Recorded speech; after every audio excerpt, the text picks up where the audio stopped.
Commissioner police Mahesh Bhagavat ने कहा कि कोविड-19 से लड़ने में दवाइयों के अलावा नफ्सियाती ताकत एक अहम किरदार अदा करती है।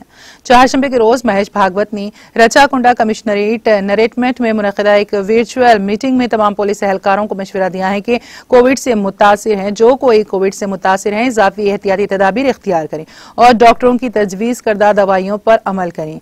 मीटिंग में उन्होंने कोविड से लड़ने में नफ्सियाती ताकत रखने की अहमियत को वाज़ेह किया और उन्हें जल्द काबू पाने की तरगीब दी। सबको गर्मजोशी से सलाम करने के अलावा सीपी ने अमले की सेहत के बारे में दरियाफ्त किया और उनके अहल खाना से भी पूछा है।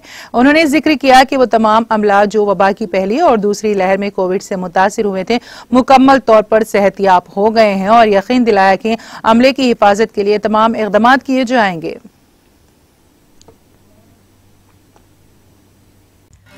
नाज़रीन, हमारे टीटीवी न्यूज़ को सब्सक्राइब करें, बेल आइकॉन को प्रेस करें, शेयर करें और लाइक करना ना भूलें। और किसी भी एडवर्टाइजमेंट के लिए हमारे इस नंबर पर कांटेक्ट करें। हमारा नंबर है 9550102020 पर।